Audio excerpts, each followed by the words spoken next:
Now, on Memorial Day, we remember the fallen, those brave American men and women who have given their all in defense of our nation. But here's something else that we should memorialize today as well. This simple but remarkable fact. America's military members, especially those who have made the ultimate sacrifice, have done more to liberate men and women across the globe from tyranny and oppression than any other force in human history. Think about that. Literally hundreds of millions of people across the world have been given their freedom by the sacrifice of American veterans, both living and dead. Examples abound throughout American history. As already mentioned, next week we will celebrate the 75th anniversary of the D-Day invasion that began the liberation of Europe from the tyranny of Nazi Germany. More than 400,000 young men and women from America's greatest generation died in defeating Nazi Germany and Imperial Japan. At the base of the two flagpoles at the World War II monument in Washington, D.C. are these very simple but powerful words.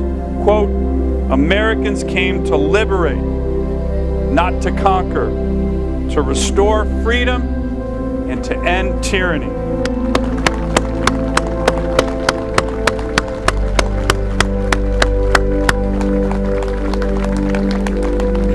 The moving Korean War Memorial in Washington, D.C. makes the same powerful point with the following words etched in stone. "Freedom is not free, and our nation honors her sons and daughters who answered the call to defend a country they never knew and a people they never met." Few places on earth depict the heroic sacrifice of America's military to bring freedom to the oppressed than the Korean Peninsula. And of course, when the Berlin Wall came down and the Soviet Union collapsed, tens of millions of men, women, and children gained their freedom from communist oppression because of the steady resolve of the members of America's military who were willing to stand the watch and make the ultimate sacrifice by containing the expansionist goals of Soviet Russia.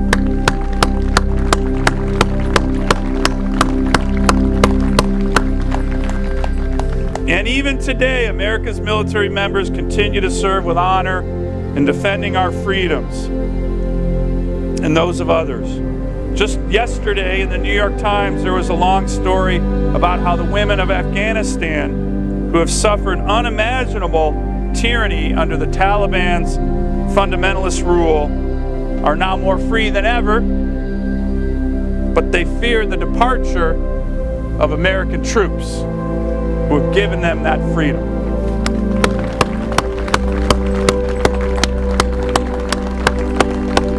And finally, a group of American veterans that I think deserve so much of our respect and gratitude, the noble Vietnam veterans, a group of Americans who deserve our deepest respect for service and sacrifice when, let's face it, far too many Americans turned their back on them when they came home a generation ago from their heroic service.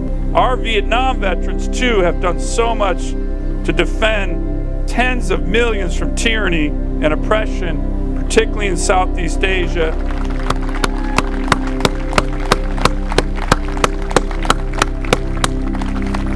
This day is so important to all of us.